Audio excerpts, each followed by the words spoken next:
Fala vascaínos, fala vascaínas, fala flamenguistas. No caso, a gente já aborda os dois gêneros assim, né? Mais fácil. Estamos começando aqui a primeira edição oficial, de fato, né, do Papo de Rival, um podcast, um videocast, como vocês queiram chamar, que na verdade a gente está reunindo aqui 4 amigos de faculdade e que o interessante é que são 2 vascaínos e 2 flamenguistas, como a gente já explicou. Hoje temos um desfalque. Infelizmente, Gustavo Vieira, por questões acadêmicas, não está conosco, mas aqui na mesa comigo estão, como vocês podem ver, Matheus Riso, pelo lado do Flamengo, Ricardo Ferro e eu, pelo lado do Vasco. E agora a gente vai começar a falar do sorteio da Sul-Americana, que definiu os grupos dos principais times do Brasil nessa competição, né? Vasco, Atlético Mineiro também tá, o Corinthians, enfim, a gente vai falar especificamente do Vasco, mas também abranger de uma forma geral esse sorteio. E, posteriormente, vocês vão ver também a gente falando da Libertadores, que o sorteio está aqui demorando um pouquinho, tem um pouco de mais burocracia para acontecer, um pouco mais de produção, mas a gente também vai trazer para vocês. E aí, antes da gente começar de fato, ir às vias de fato com esse sorteio, queria aqui dar boa noite aos meus companheiros de mesa. Primeiro eu vou falar com o Vascaíno, né, cara? Eu vou deixar o flamenguista para depois. Mentira que aqui a gente é irmão, tá? Aqui a gente é irmão. Aqui rivalidade só quando tem Clássico dos Milhões. Fora do Clássico dos Milhões, a gente é amigo. Então, dá para dizer que num ano a gente não é amigo. Vamos dizer que tem 4 Vasco e Flamengo no ano. A gente não é amigo por 270 minutos. Vai, pode ser? 3, 4 Vasco e Flamengo no ano. Tá, beleza. Acho justo. Então, boa noite, Ricardo Ferro. E destaque para esse sorteio da Sula, cara. Boa noite, Gabriel. Boa noite, Riso. Cara, então, falando desse sorteio da Sula, né? Eu particularmente gostei. Eu achei que os grupos ficaram bem equilibrados. Falando aqui do nosso, né? Do Vasco, acredito que não é um grupo fácil, porém poderia ser pior, na minha concepção. A gente tem um adversário argentino, que já era esperado, e vai ser o Lanús, que é um time que, jogando dentro da sua casa lá em La Fortaleza, não é fácil jogar contra eles lá.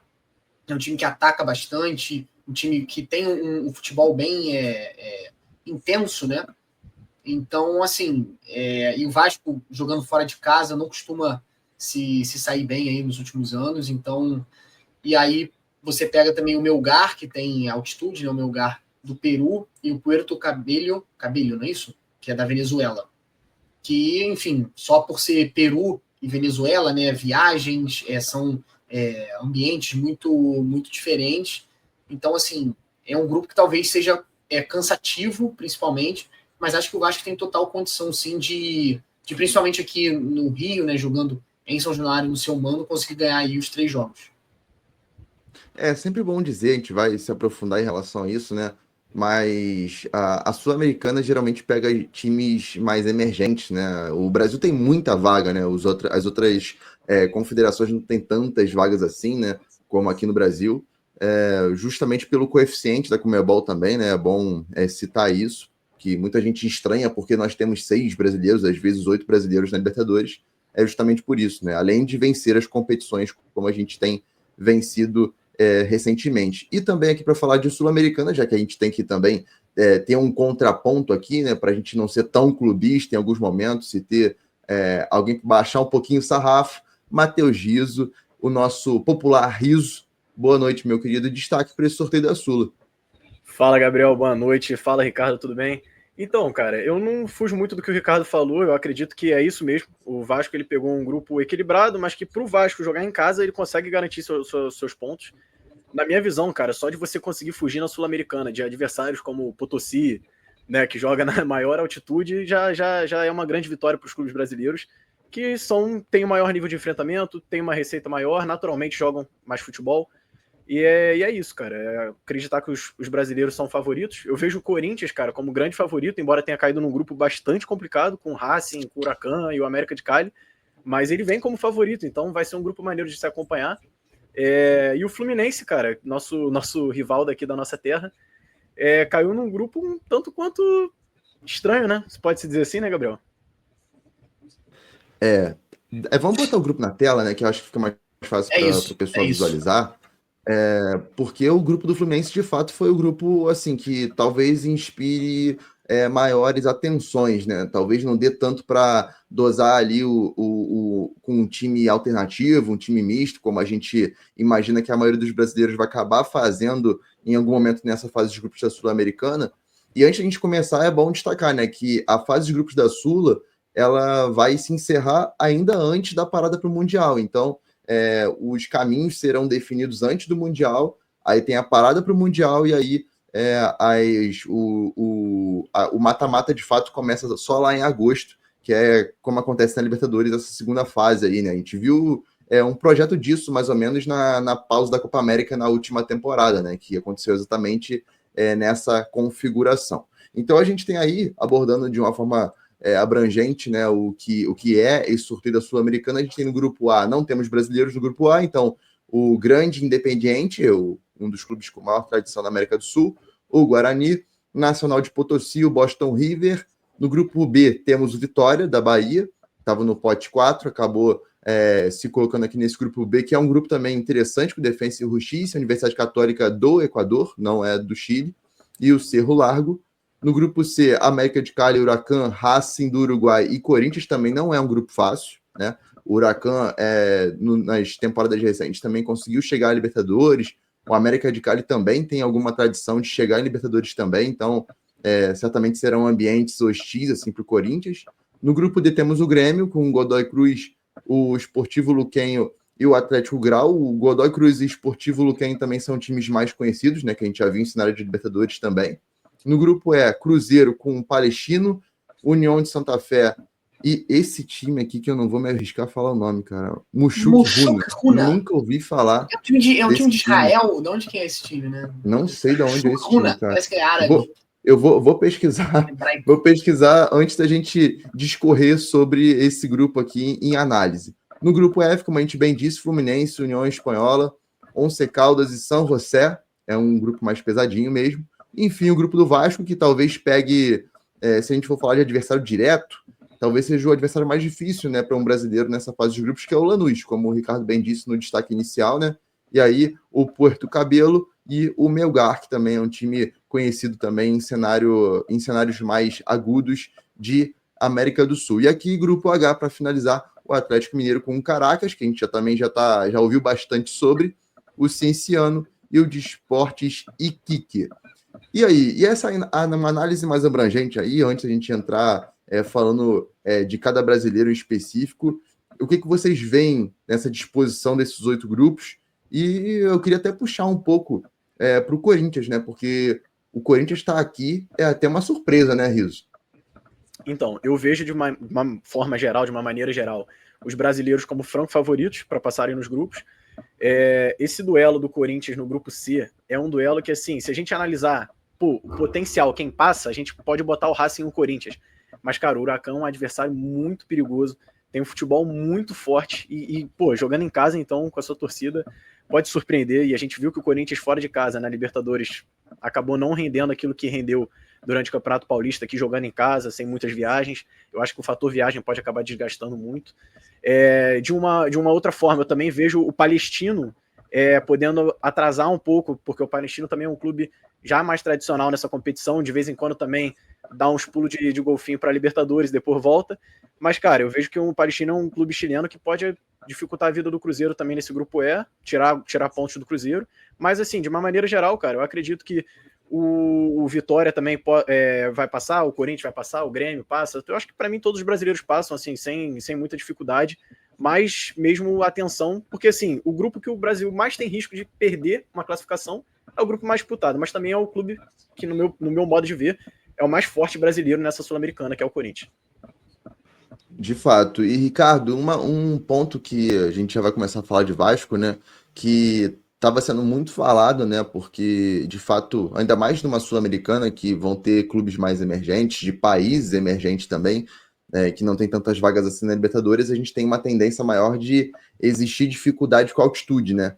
E o Vasco acabou que não caiu no pior dos cenários, né? Que talvez seria contra o Caracas, por exemplo, ou contra um time da Bolívia, que realmente fica mais difícil, assim, né? Mas a gente tem é uma altitude contra o Melgar de 2.335 metros. Pelo que a gente pôde ver até então, de acordo com as notícias aqui desses perfis do News Colina, News Almirante, e o Puerto Cabelo, que na hora que eu vi, assim que eu vi o sorteio saindo com esse time da Venezuela, eu pensei que seria uma altitude maior, mas é uma altitude bem baixinha, de apenas 10 metros, então, de fato, é bem mais tranquilo do que a gente imaginava, né? E aí, lógico, pode discorrer sobre isso, mas discorra também numa análise geral, como o Rizzo falou aí, desse sorteio de Sul-Americana. Então, falando especificamente, né, do grupo do Vasco ali, tem essa questão do Melgar, exatamente, que é uma altitude considerável, 2.000, vamos arredondar para 2.400 metros, mas não é aquela coisa de ali quase 3.000 metros ou mais, né, de 3.000 metros, como né, que eu estava pesquisando aqui, o San José da Bolívia, que é o que está no grupo do Fluminense, o estádio deles fica localizado a mais ou menos 3.735 metros. Figura na 5ª posição entre os estádios de futebol de maior altitude no mundo. Então, realmente, o John Arias vai ter que aguentar, que ele está acostumado a correr muito aqui, né? Quero ver lá em cima como é que vai ser para ele. Mas, enfim, realmente o Vasco não pegou isso, e como o Rizzo falou, né, na sua abertura, isso já é muito importante, porque tem um pessoal que fala que é um doping natural, né? Então, realmente, você joga numa condição muito abaixo e acaba que, por conta disso, o futebol acaba ficando, às vezes, né, segundo plano, o jogo fica ruim e isso favorece o time que é pior. Normalmente, esses times têm uma qualidade técnica bem inferior. Então, numa análise geral, cara, eu coloco o Grêmio como um time que se deu bem nesse sorteio. Talvez tenha sido o clube brasileiro que eu acho que está mais ali destacado, né, como favorito. O grupo do Corinthians é bem complicado, principalmente pelo Huracan, que é um time que faz um mando de campo muito forte. Perdeu lá o seu principal jogador, que era o Echeverria, que é chileno. Ele foi jogar no México, no León, que é onde está o Rames. Mas é um time que chegou, teve chances de ser campeão argentino no ano passado, né? Acabou sendo o Vélez, mas eles brigaram pelo título, e jogar lá é bem complicado. E o América de Cali, que é um time também que o fator mando, viagem, né? Colômbia não é perto, então é uma atmosfera ali que pode ser bem hostil para o Corinthians, como foi a do Barcelona, né? De Guayaquil, em que o Corinthians acabou se perdendo e tomou 3-0, não conseguiu reverter. Então, no Vitória, acredito que a principal dificuldade ali seja pelo defensa, mas acho que tem boas chances. O que pode pesar ali é mais o fator camisa, né, que o Vitória não é tão acostumado a jogar esse tipo de competição internacional. O Fluminense também é um grupo complicado, mas acho que está mais ou menos ali no mesmo padrão que o Vasco. Acho que vejo o Fluminense acima.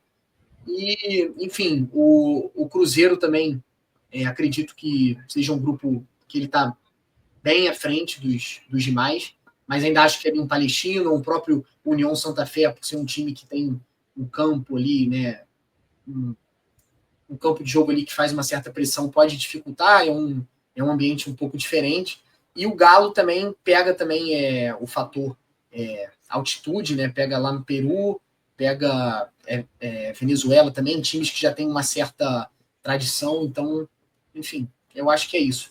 E só um adendo, né, para não ficar muito longo aqui, para o Vascaíno, o Vasco contra o Lanús, né, tem um bom retrospecto. Vasco e Lanús se enfrentaram na Sul-Americana de 2007, o Vasco passou, eliminou o Lanús, foi 0-0 lá e 3-0 aqui. E na Libertadores de 2012, né? O último time bom que o Vasco teve de fato, né? Que todo vascaíno sonha com esse time. O Vasco enfrentou o Lanús nas oitavas de final e ganhou aqui em São Januário, se não me engano, 2-0. 2-1. 2-1, né? E lá na Argentina o Lanús ganhou por um gol também e foi para os pênaltis também. Passou. Então, enfim, isso aí pode animar, né? Aquele jogo foi um aperto do cacete, cara. Porra. Foi. Lembro disso até hoje. Só um ponto aqui que a gente também não citou, gente, mas o Atlético Mineiro pegou um grupo que, assim como o Grêmio, eu vejo uma dominância tranquila, assim, soberana. Então, eu concordo, mas eu acho que no caso do Atlético, o Caracas, e agora eu não sei se é o Cienciano ou o Deportes Iquique, mas eu acho que mais de um time aí pega altitude alta fica escruta, né? Mas uma Considerável. Considerável. Então, Sim. assim, eu acho que isso pode pesar. Mas eu acho que é o grupo que um brasileiro enfrenta duas altitudes consideráveis, sim. Exato. Sim, mas é o que mais destoa também o futebol é do Atlético Mineiro. É um futebol é o melhor time, né? É o melhor time entre os brasileiros. E dentro de casa vai pontuar. Assim, isso é fato. Isso é fato. Dentro de casa com a sua torcida, com o Hulk, com todo mundo, vai pontuar. E assim, eu acho que o que mais pode botar medo aí, no caso, é o Caracas. O fator altitude, lógico, pode interferir bastante no resultado final do grupo, mas para mim, do jeito que tá o grupo aí, é como ele deve ficar. Só que tem uma coisa. Eles lançaram agora a ordem dos jogos, né, das rodadas.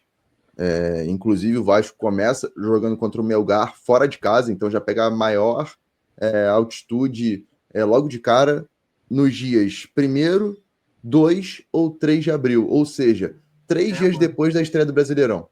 Então, já são 2 competições simultâneas que não só o Vasco, mas esses times que estão aqui e que certamente vão olhar para a Sul-Americana como uma via de acesso boa para chegar à Libertadores de 2026, que vão ter que administrar, né? Entra muito essa questão do calendário. Ainda mais com o Mundial, esse calendário agora entre abril, maio, vai fazer isso aqui, ó, vai encaixotar todo mundo, e aí entra o que cada um vai priorizar. E aí, falando do Vasco especificamente, a gente vai ter esses jogos rondando, de fato, essas primeiras rodadas do Brasileiro, né? A primeira rodada, como eu disse, ou no dia 1º, ou no dia 2, ou no dia 3 de abril, que é 3, 4 dias depois de Vasco e Santos São Januário, que é a primeira rodada do Brasileirão.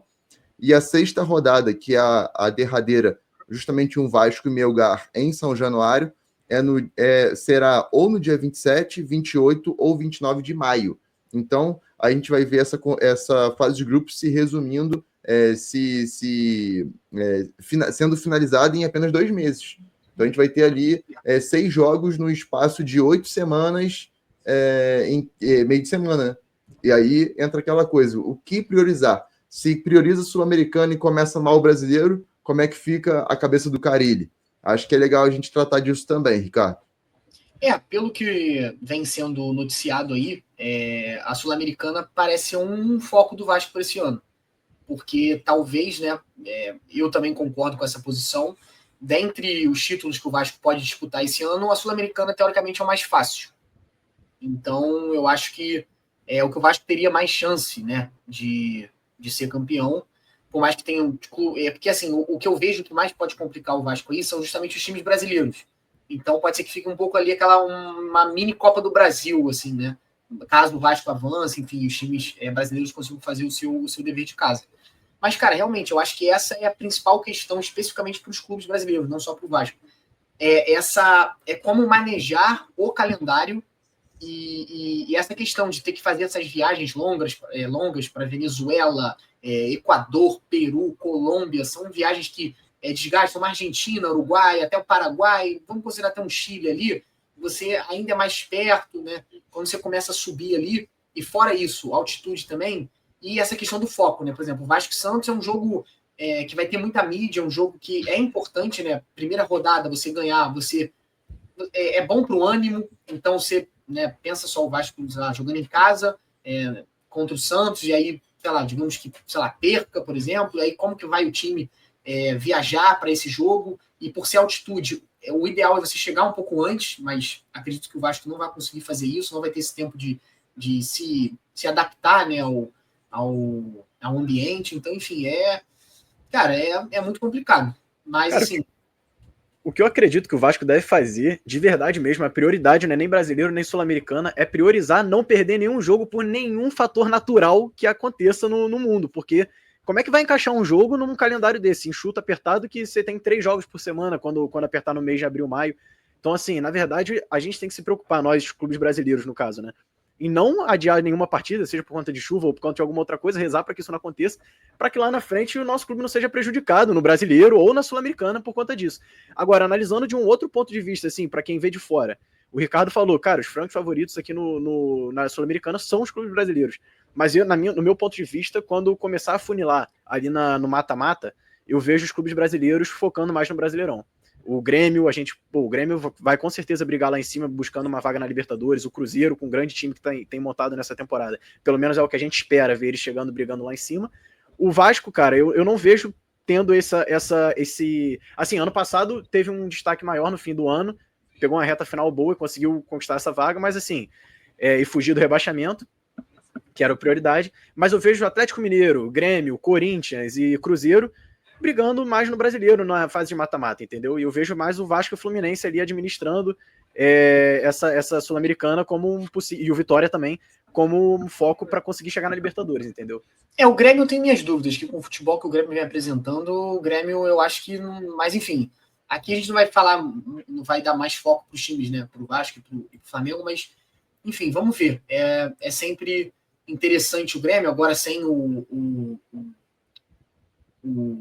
Renato Gaúcho, né, que sempre priorizava as Copas. Vamos ver como que vai ser o comportamento do técnico. Mas acredito até por ser um técnico sul-americano, argentino, pode ser que ele priorize, né, a questão da Sul-Americana. Mas, enfim, é um caso a se pensar aí. Realmente o Cruzeiro, um Corinthians e um Galo, né, digamos assim, até talvez o Fluminense, eu acho que eles vão priorizar mais ali o Campeonato Brasileiro, dependendo de como eles estiverem na Sul-Americana.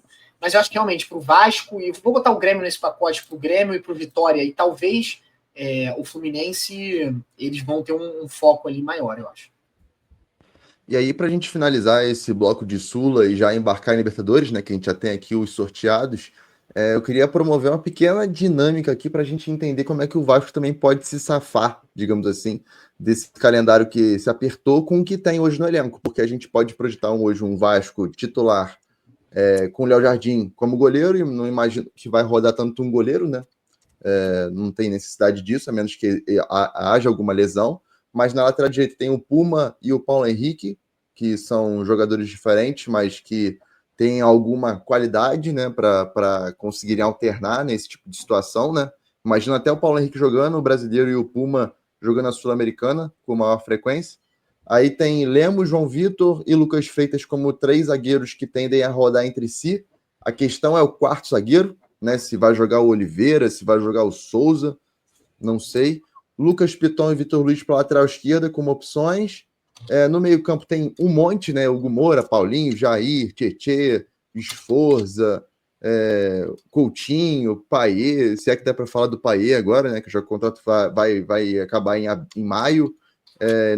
Na frente o Verratti, Ryan, Nuno Moreira, Garré, Riso. Tu vê o Vasco com capacidade de fazer essa rotação e conseguir manter minimamente o nível, pelo menos contra esses times mais acessíveis, né? O Puerto Cabelo e o Melgar. O Lanús certamente terá que jogar como titular, mas nesses dois adversários que teoricamente são mais fracos, existe essa possibilidade de fazer uma rotação e ainda conseguir entregar um bom jogo?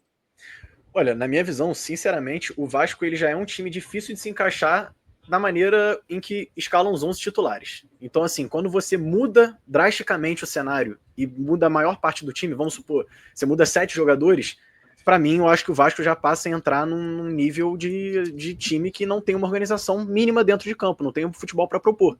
Então, assim, eu iria na estratégia de minutos, de minutagem, controle de carga.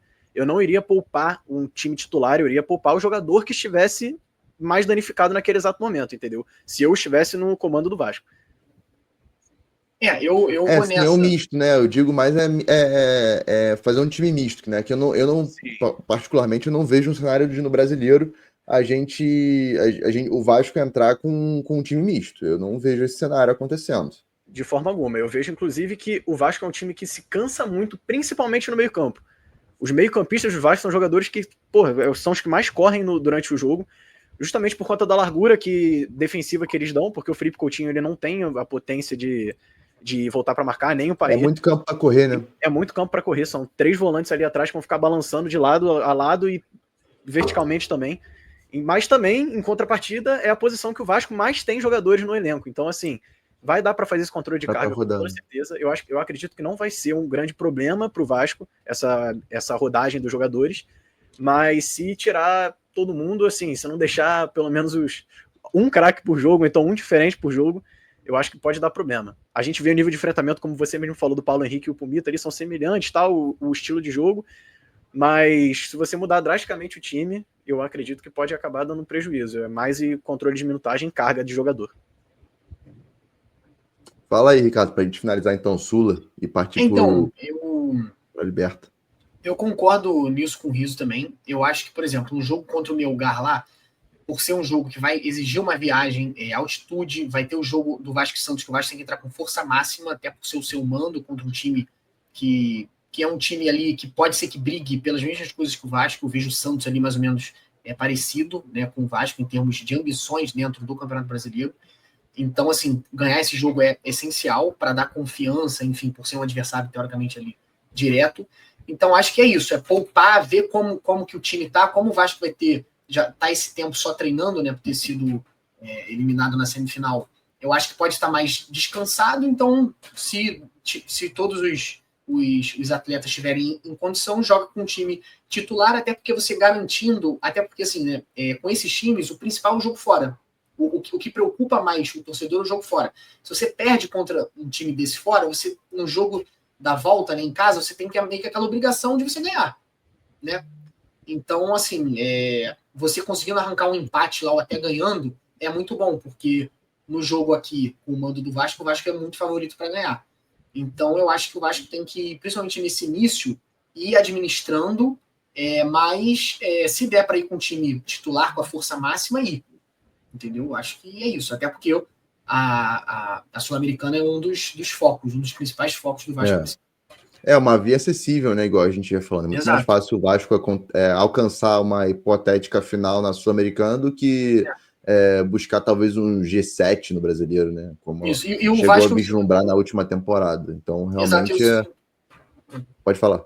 Não, exato. Eu sinto também que o Vasco precisa resgatar um pouco esse protagonismo internacional. Tá muito longe, né? O Vasco está muito, assim, há muito tempo que não disputa regularmente competições, né, internacionais, então com boas campanhas, então há muito tempo. Enfim, então o Vasco precisa voltar a ficar mais cascudo, a ficar mais habituado a jogar esse tipo de torneio. Bom, então vamos puxar agora para a Libertadores, porque nós temos também a definição do sorteio da Libertadores. E adianto para vocês, bons grupos. Eu imagino que vocês ainda não tenham visto, né? Porque, para quem não sabe, a gente está gravando no momento dos sorteios, né? Vocês aí que estão nos assistindo já viram. A gente vai ter o mini react aqui da Libertadores com o Rizzo e o Ricardo. Eu já dei uma bisoiada já nos grupos. Então, temos Grupo A, Botafogo, Estudiantes, Universidade do Chile e Carabobo. Botafogo, atual campeão da Libertadores. Grupo B, River Plate, Del Valle, Universitário e Barcelona de Guayaquil. Corinthians provavelmente cairia nesse grupo aqui, ó, no lugar do Barcelona. Seria um grupo difícil também. Grupo C, do Flamengo, que a gente vai falar com maior profundidade. LDU, Deportivo Táchira e Central Córdoba. Grupo talvez mais acessível de todos que eu vi até agora. Grupo D, São Paulo, Libertad, Tajeres e Alianza Lima. Grupo interessante também. Grupo E, Racing, Colo-Colo, Fortaleza e Bucaramanga. Rapaz, nunca ouvi falar desse time também. Mas Fortaleza no grupo do Racing, ó. Interessante também. Grupo F, Nacional, Inter, Atlético... Rapaz, Atlético Nacional e Bahia, hein? Esse grupo é encardido, hein? Grupo encardido esse aqui, hein? Esse eu não tinha visto o grupo ainda, não. Vocês podem ver até pela minha reação aqui, que eu não tinha visto ainda. Grupo G, Palmeiras, Bolívar. Palmeiras pegando a altitude. A altitude mais importante aqui Eu tenho a sensação que o Palmeiras sempre enfrenta o Bolívar. Sempre. Toda Libertadores. Ano passado foi mata-mata, né? Ano passado foi mata-mata. Teve o Delfim também, acho que o Palmeiras enfrentou umas 2 vezes, pelo que eu lembro. Uma eu tenho certeza. Palmeiras, Bolívar, Sporting Cristal e Cerro Porteño. E por fim, no grupo H que nós não temos brasileiro, Peñarol, Olímpia, Vélez e San Antônio. Senhores, vamos falar de uma forma geral, depois a gente se aprofunda no grupo do Flamengo. O que acham desse sorteio? Cara, eu consigo mencionar aí uns 2, 3 grupos interessantes, cara. Achei esse grupo Botafogo interessante. O de São Paulo também é um grupo tradicional. E esse grupo do Inter e do Bahia, eu vou te contar, hein? Começo contigo, Rizzo. Cara, eu vou te falar, eu achei todos os grupos interessantes, mas confesso que também achei os grupos equilibrados, assim, não vi nenhuma... tirando o grupo H ali, eu não vejo nenhum outro grupo que tenha um confronto fraco, assim, que a gente vai ver durante a fase de grupos. Eu acho que todos os grupos aqui estão em abertos. Assim, óbvio, a gente tem as oportunidades. O grupo do Flamengo, eu acredito que o favorito é Flamengo e LDU. Mas o Central de Córdoba é um time chato argentino, a gente sabe como é que é enfrentar Argentina em Libertadores. Então, assim, é complicado. Mas eu vejo um equilíbrio bacana, cara. De verdade, assim, de uma maneira geral, eu vejo como um grande grupo do São Paulo. O do Botafogo eu acho bastante curioso, cara. Você tem a Universidade do Chile, o Estudiantes, o Botafogo, são 3 clubes que, assim, se você olhar em um aspecto internacional, pode acabar tendo algumas divergências de opiniões. Né? Mas nacionalmente falando, os 3 times são 3 times grandes e, assim, não vão arredar o pé de passar de fase na Libertadores com toda certeza. E você, Ricardo? Cara, eu sei que você gosta bastante de futebol argentino, me chama a atenção esse grupo do São Paulo também, cara, com os Tacheres que vem já de algumas campanhas interessantes, né? Tanto no Campeonato Argentino quanto em Libertadores também. Quero que tu fale sobre. Então, já que você pegou esse ponto do Tajeres, cara, o Tajeres é um time que vem crescendo muito, né? Ele é um dos poucos times argentinos que virou SAF e assim, tá muito bem. Tá muito bem nos últimos anos, está tendo um certo protagonismo internacional. É um time que, isso é até um fato curioso, o Talheres ele nunca foi campeão argentino e ele é o 3º clube com a maior média de público na Argentina, só atrás do Boca e do River, né? Na verdade, do River e do Boca. E porque ele joga em um estádio muito grande também, e assim, os torcedores são fanáticos, então para jogar lá vai ser muito complicado, e como visitante, eles também como um time bem complicado pro São Paulo. Acho até que eles podem ali passar, talvez, como primeiro ali, empurrar o São Paulo para uma segunda colocação. Cara, partindo, né, pro Flamengo, que é o nosso foco aqui, acho que olhando para os brasileiros, o Flamengo acho que se deu bem. Eu acho que assim, tirando ali o LDU, que é um time bom e que tem o fator altitude em Quito, eu acho que o Deportivo Táchira e o Central Córdoba, aquilo que o Rizzo falou, um time argentino, eu vejo muito parecido com o Cruzeiro, que vai pegar o União Santa Fé. É um clube que joga naquele estádiozinho, né, raiz, torcida ali, sabe, aquele clima mesmo, mas assim, qualidade técnica é muito, muito diferente. Eu acho que é um jogo que o Flamengo pode facilmente assim, deitar. Então, acho que tirando ali o LDU, eu acho que um grupo tranquilo não vai exigir tanto assim do Flamengo. E, cara, o grupo passo para mim foi esse F, muito bom. Tipo, não vejo nenhum jogo ruim ali. Tipo, todos os jogos são 4 clubes assim que tem torcida, clubes tradicionais, clubes que podem apresentar um bom futebol. Então, assim, esse grupo F aí é um grupo que qualquer data do grupo, né, vai ser bom. Vai ser interessante. No grupo só o Bahia não tem título de Libertadores, né? Os outros 3 ganharam a Libertadores. Sim. Tem 2 bicampeões, né? O Internacional, o Atlético Nacional e o Nacional, que é tricampeão. É engraçado que é Nacional, Internacional, Atlético Nacional, uma loucura, né? Cara, deve ser o grupo com mais título, cara. Porque a gente não tem o Boca, né, nessa edição, né? Porque você tem ali o grupo H, né? Você tem o Peñarol com 5 e o Olímpia com 3. Não, o H tem mais. O Olímpia tem 3, o Peñarol tem 5 e o Vélez tem 1. Então o grupo H, né? O Peñarol pesa 3. Também ali. Esse grupo H também vai ser bom. A briga entre esses 3 aí, né? O San Antonio ali com certeza vai ser não vou dizer o saco de pancada, coitado. Desculpa, torcedores do San Antonio, não sei nem de onde é o San Antonio. Estão assistindo vocês aí, mano. Estão assistindo aqui. Olá. E, cara, só rapidinho, né, falando sobre o grupo A, eu acabei esquecendo de falar. O grupo do Botafogo, acho também que a briga ali entre os 3 vai ser interessante, do Botafogo, Estudiantes e do Universidade de Chile. E, cara, assim, atenção pro Botafogo, principalmente no Estudiantes, que é um time também que vem tendo uma certa crescente nesses últimos anos. O novo estádio deles lá é um dos mais modernos, né, atualmente da Argentina, um estádio assim que parece pequeno, mas ele tem uma boa capacidade. Posso buscar aqui e jogar lá assim é muito complicado. Teve até um jogo recente, se eu não me engano, foi da Sul-Americana, eu não lembro se foi Sul-Americana ou da Libertadores, que foi Estudiantes e Corinthians. O Corinthians conseguiu passar lá, mas foi um amasso, assim, foi Sula, né? Teve tipo, sei lá quantas bolas na trave. O Rollheiser, que foi especulado no Botafogo, tava nesse jogo, só ele, acho que deu tipo, umas 3 bolas na trave, assim, e que ele acabou indo pro Santos, né?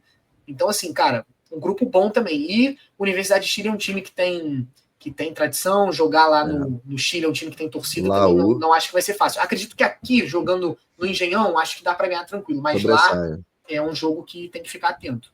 São dois ambientes bem hostis mesmo. Tanto em La Plata quanto em Santiago, né, no estádio que recebeu, inclusive, final de Copa América. Realmente são dois ambientes bem hostis para todos os clubes brasileiros que foram a esses ambientes, sofreram de alguma forma, né? Mas vamos falar de Flamengo especificamente, né? Temos um flamenguista aqui para falar de Flamengo especificamente. O que me chama atenção, Rio, só nesse grupo aqui, é logística, né? Porque LDU e o Deportivo Táchira são duas viagens longas, né? Para o Flamengo fazer. Eu vou até consultar aqui, porque é uma viagem para Quito, outra para Venezuela.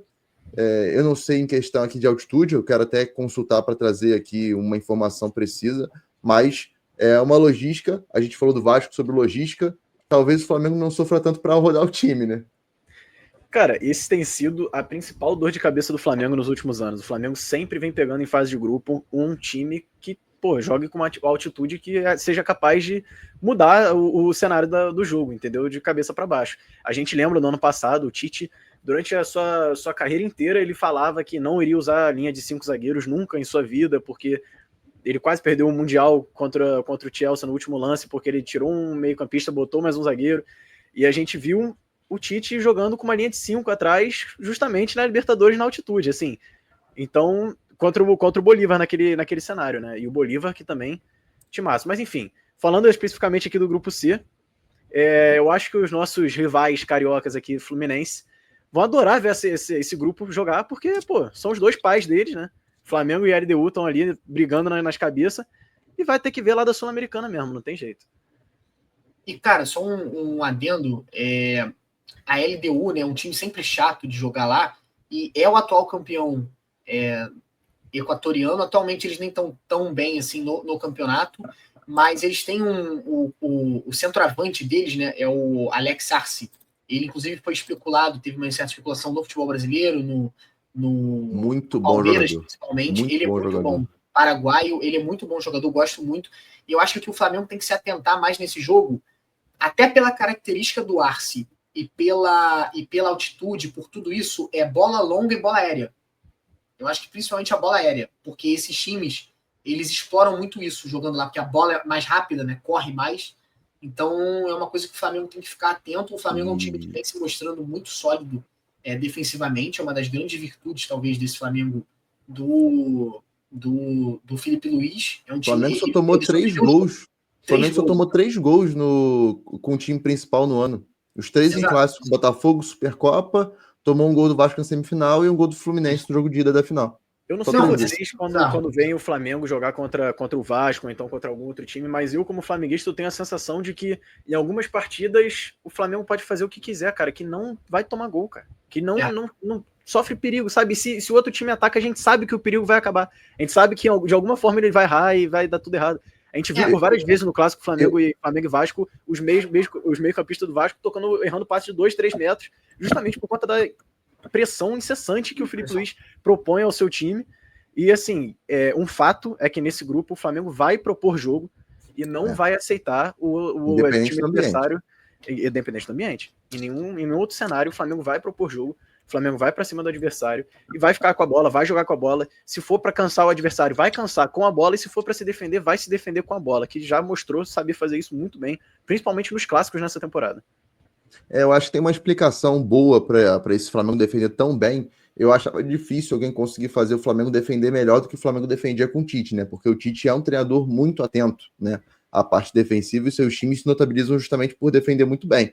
E nessa altura do campeonato, no ano passado, em 2024, a gente falava do Flamengo da mesma forma, que o Flamengo era um time que defendia muito bem. Então, naturalmente, o Flamengo tem defensores que defendem muito bem em diversos contextos, né? Tem defensores mais leves, defensores que vão muito bem pelo alto também. Léo Pereira, Léo Ortiz, tinha o Fabrício Bruno no passado, esse ano tem o Danilo. Só que tem uma explicação. O Felipe Luiz, cara, quando ele virou treinador e assumiu o Flamengo, o que me surpreendeu nele, na verdade, foi a naturalidade que ele trouxe para o time para construir.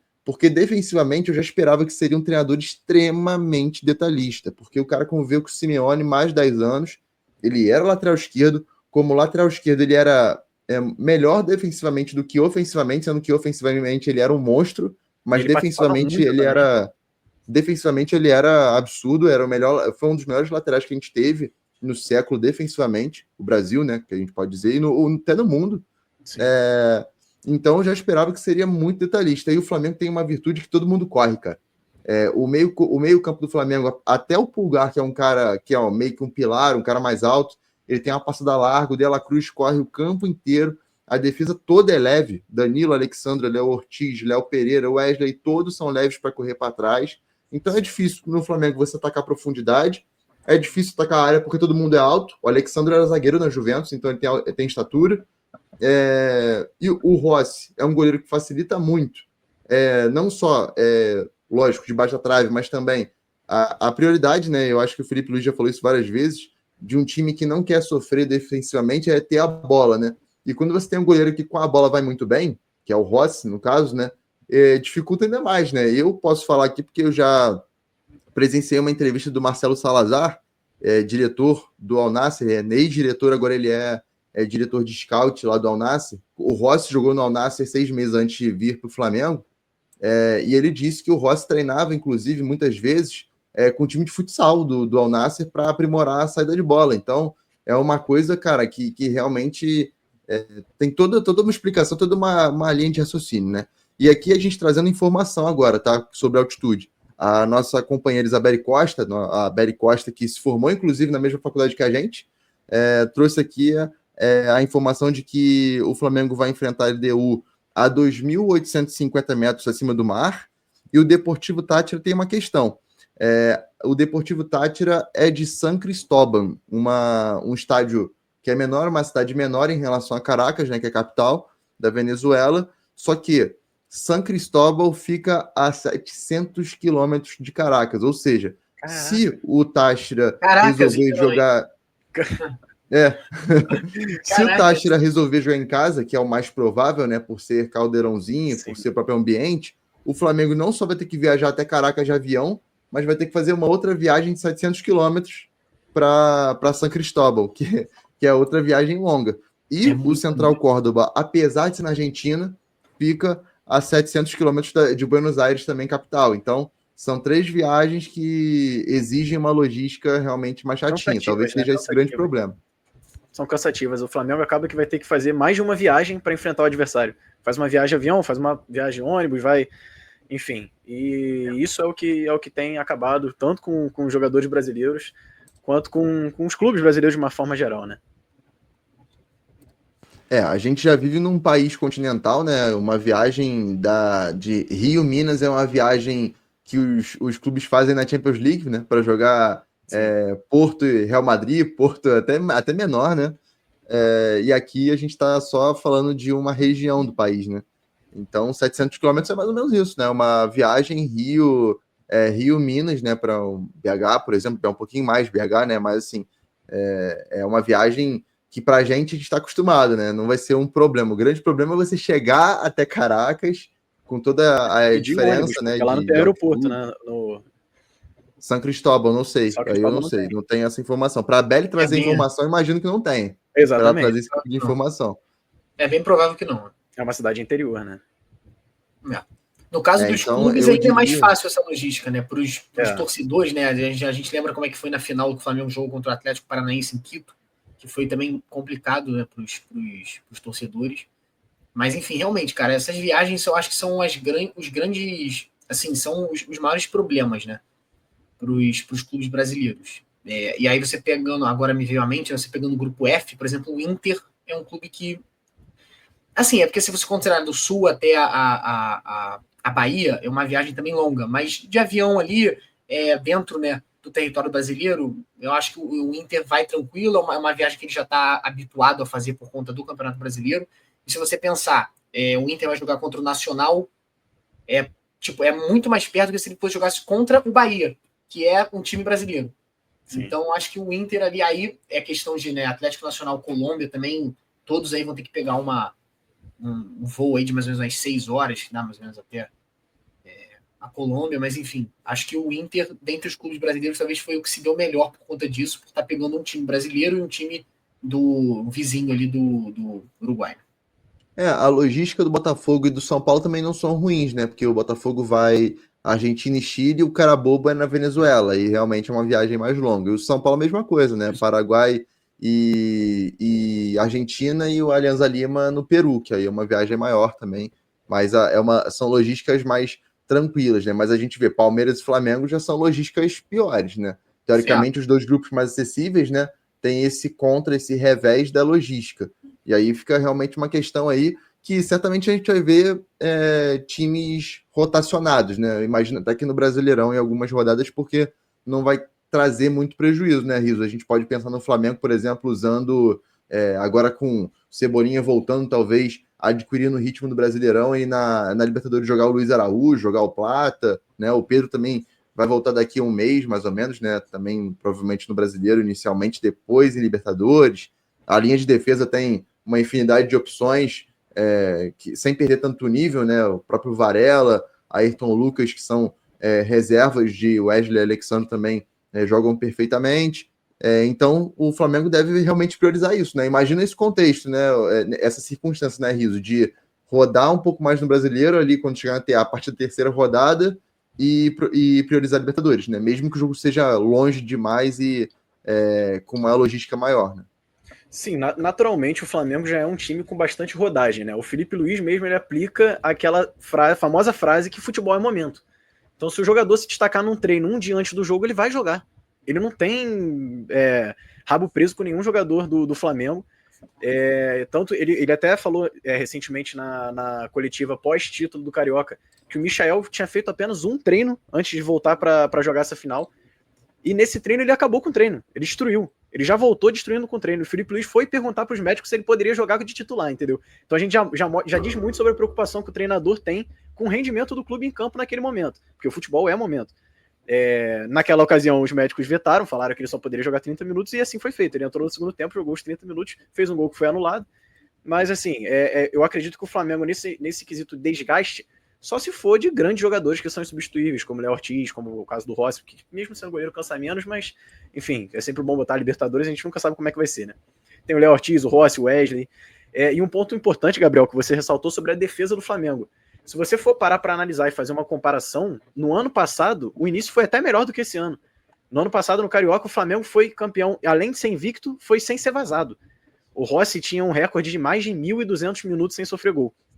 Então, assim, a medida de comparação, a gente consegue trabalhar bastante essa linha defensiva e a gente também vê, cara, como principal característica, é um dos lances que, de 2 anos para cá, são os lances que mais saem gols no futebol, que é aquela bola cruzada no segundo pau, nas costas do lateral. O Flamengo tem 2 exímios laterais defensores de bola no segundo pau.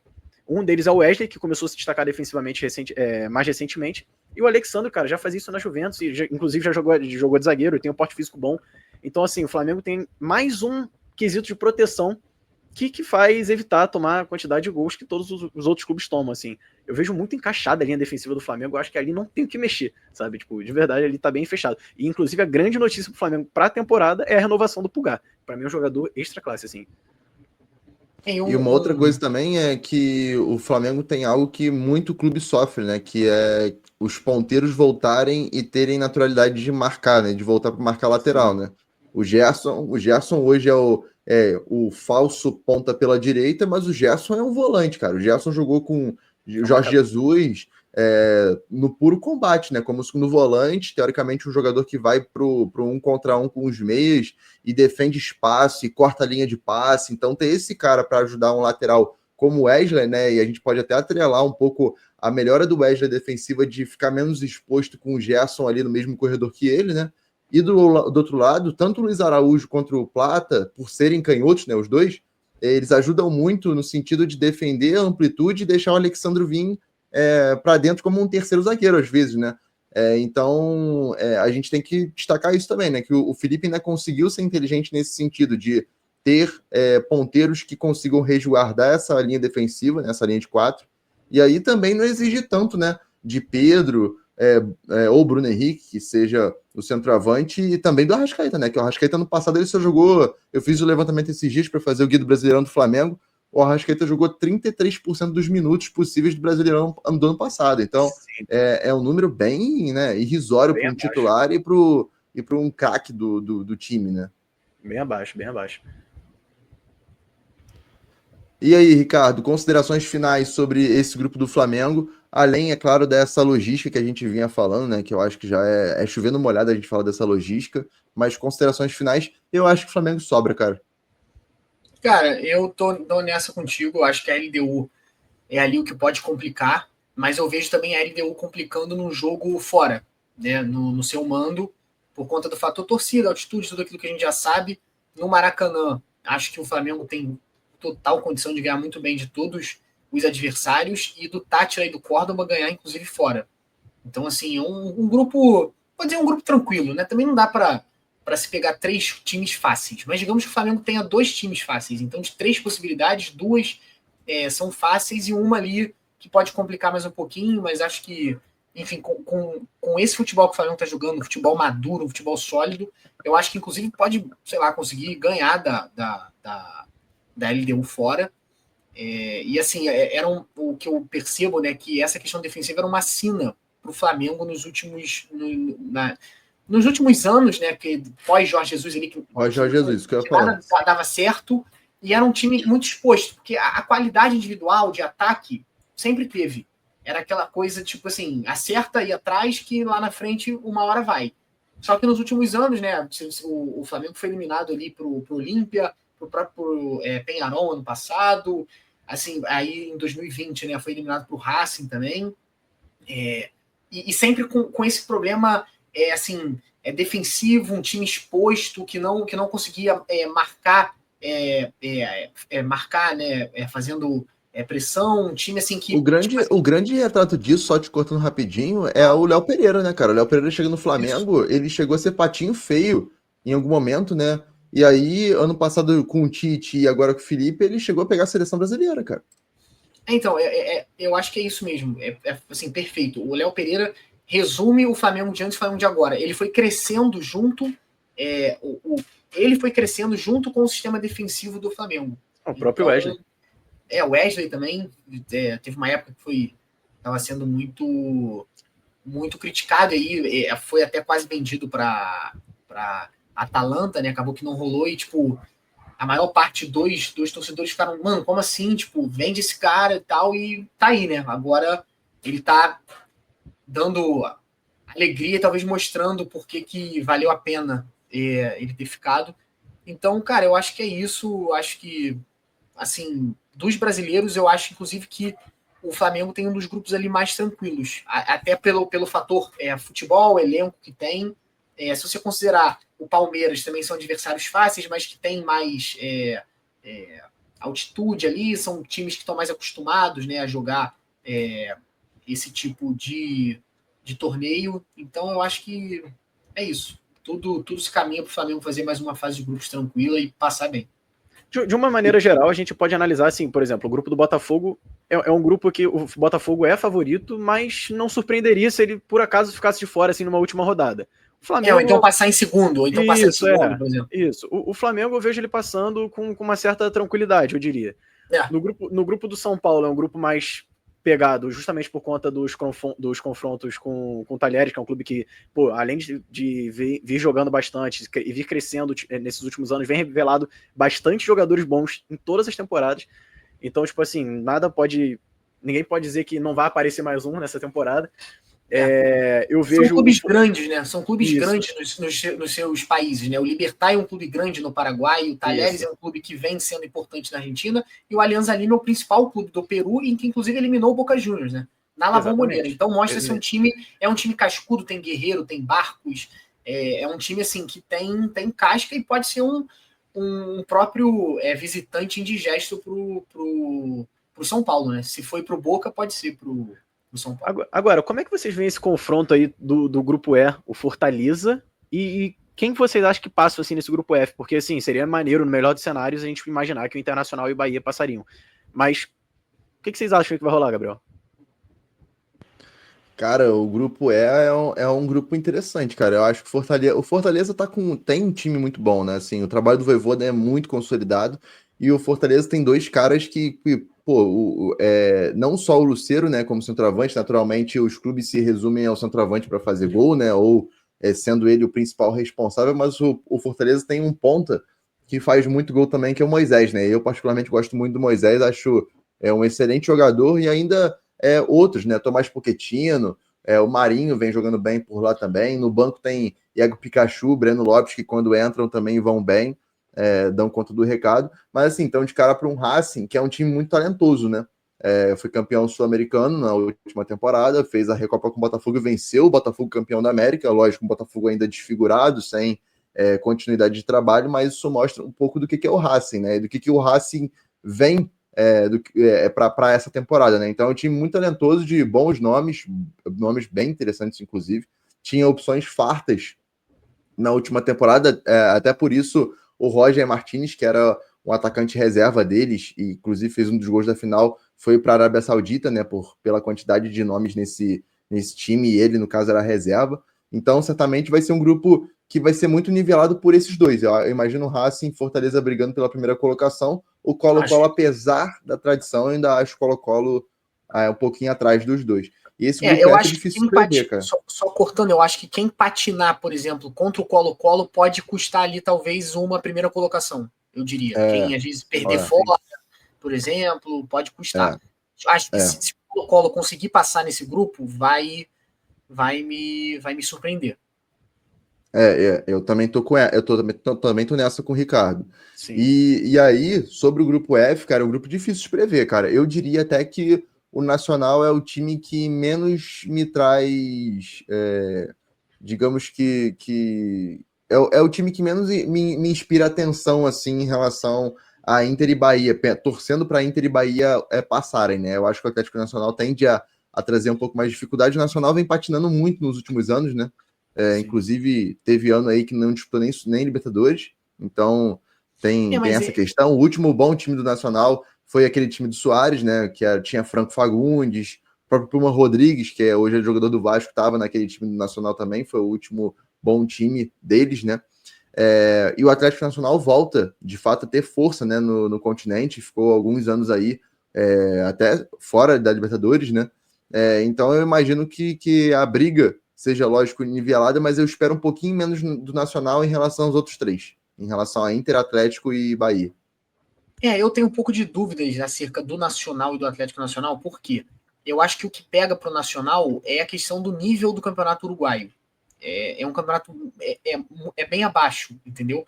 O Campeonato Colombiano é um campeonato mais assim, ele é mais bem jogado, ele é mais disputado, o nível é bem melhor.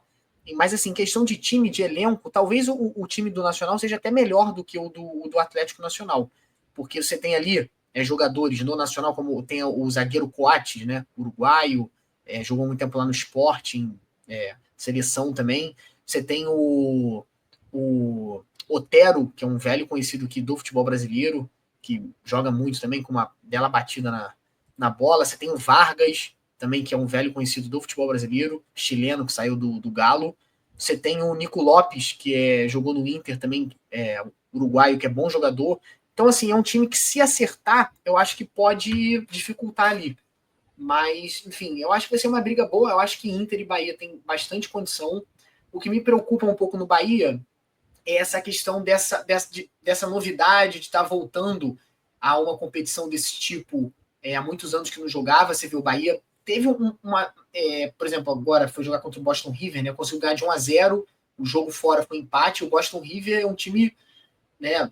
Um time assim, pequeno do campeonato uruguaio, que talvez seja um dos piores campeonatos atualmente aqui da América do Sul. Então, eu tô curioso para ver como que o Bahia vai se comportar, se vai sentir muito ou se vai ser aquele time que vai conseguir fazer frente, porque elenco para isso tem. Ricardo trouxe aqui alguns nomes conhecidos do Nacional. Eu fui ver aqui o time do Atlético Nacional por causa da janela, né? O Atlético Nacional tem o Ospina, goleiro, como um dos nomes. Camilo Cândido, lateral esquerdo da seleção uruguaia, né? Já há algum tempo joga na seleção. Antes jogou pelo Nacional, inclusive, né? Tem também aqui O Matheus Uribe, volante que foi do Uribe. Porto, jogou Bom também jogador. em Copa do Mundo, Muito né, bom. pela Colômbia. Muito bom. Tem Edwin Cardona, o Diego Souza da Colômbia também, bom jogador, né? Ele Gordinho gostoso. Gordinho gostoso, joga. Segundo atacante. Tem também Jorman Campuzano também, colombiano, volante, chegou a jogar fora do país também, né? Jogando Boca Júnior também, jogando na Turquia. E na frente tem Alfredo Morelos, ex-jogador do Santos, do Rangers também, é um bom centroavante. Bom jogador. Então é um time interessante também, cara. Um time. Esse grupo aí tá bem nivelado, cara. Gostei esse grupo não vai ter jogo ruim. Não vai ter jogo ruim. Vai ser um grupo pra gente parar pra ver. Não vai ter jogo ruim. Pra quem gosta de ver futebol, é o melhor grupo que tem. E o que cai a favor do Bahia, né? A gente falou do contra, que é a tradição nesse tipo de competição, mas o que vai a favor do Bahia são os grandes jogadores que lá tem, que tem vasta experiência nesse tipo de torneio, nesse tipo de competição. A gente tem o Everton Ribeiro, capitão da equipe, enfim, e uma série de jogadores que se destacaram nos últimos anos, tanto nacionalmente quanto internacionalmente. E acredito que seja isso, cara. Eu vejo no grupo G o Palmeiras tendo um confronto também daqueles que são dos grandes. O Bolívar é um clube que a cada ano que passa parece que evoluiu 4 anos. A gente passa de 1 em 1 ano, o Bolívar veio do nada, do time que só jogava na base da altitude, para uma SAF bem consolidado, com bons jogadores, se eu não me engano, ano passado deu trabalho. Eles são do grupo City, né? São do grupo City. Né? Vai ver, é por isso, né? Não, com certeza é por isso, deu bastante trabalho. E a cada temporada que passam, eles mostram mais força na Libertadores. Vai ver daqui a pouco o Bolívar pode estar pegando uma semifinal, final de Libertadores aí com esse investimento e o favorecimento de jogar na altitude, óbvio, né? O Sport Cristal eu vejo como um time grande, que sempre dá trabalho também na Libertadores, mas que corre pouco por fora dessa briga entre Palmeiras e Bolívar. Aqui vai uma curiosidade, duas rapidinhas, né? Duas curiosidades vascaínas. O Vasco vai enfrentar o Porto Cabelo e o nome do treinador do Porto Cabelo é Vasco Faísca. Opa! E a outra curiosidade é que o Palmeiras vai enfrentar um velho conhecido do Vasco. O centroavante do Bolívar é ninguém menos que Fábio Gomes, quem salvou o Vasco de não ficar na segunda divisão em 2022. Acho que eu retiro um pouco da análise do Bolívar, hein? Acho que... isso aí me pegou também. Dei uma olhada aqui, eu fiquei meio cabreiro também quando eu vi essa informação. E vou te falar que ele, ano passado, deu trabalho na Libertadores, tá? Centroavante grande, né? Assim, grande, jogo aéreo, altitude pode ser importante. Bem favorecido, e na altitude se destaca para esse tipo de competição serve, né? Para esses clubes com menor investimento, tudo. Mas é isso, senhoras. Acho que tá entregue, né? A gente trouxe aqui uma explanação bem legal, meia horinha de cada um, né? Meia hora de Sul-Americano e Vasco, meia hora de Flamengo e Libertadores no geral. Então, esse foi o Papo de Rival, oficialmente aberto aqui, o nosso projeto, né? Dá para dizer assim, né? Projeto que a gente pode dizer aqui que é um hobby nosso, né? A gente fez nosso TCC junto, esse quarteto aqui, fizemos um TCC, um documentário sobre futebol, e a gente tinha esse desejo de trazer essa nossa paixão junto com a profissão, tudo, para cá, né? Numa maneira de ter um hobby. Então, se você chegou até aqui, eu lhe peço encarecidamente para se inscrever no nosso canal, estamos no início, então cada inscrição vale demais. A curtida, se você puder hypar o vídeo também é muito bom, porque o YouTube vai entregar para mais pessoas, e também compartilhar, né? Às vezes você tem um grupo aí de amigos que, caraca, tem vascaíno e flamenguista no mesmo grupo, às vezes esse grupo vai ser uma extensão das nossas discussões que a gente vai ter aqui, dos nossos debates que a gente vai trazer aqui. Vocês podem estender esse tipo de debate para o grupo de vocês. E a gente sabe, né? São as duas maiores torcidas do Rio. Então, ali, o Flamengo é a maior torcida do país, o Vasco está ali na quarta torcida maior do país, há quem diga que é terceira. Enfim, são duas torcidas muito populosas, então é bem comum que a gente tenha vascaínos e flamenguistas dividindo o mesmo ambiente. Então, pedimos a ajuda de vocês e, lógico, que abracem o nosso projeto, assim como a gente está abraçando a audiência também. Voltamos na próxima semana com um vídeo sobre Brasileirão. Valeu, Riso, valeu, Ricardo. Na próxima com o Gustavo. Espero eu. Vamos lá, hein, Gustavo. Vamos dar as caras. Valeu, gente. Um abraço. Um abraço.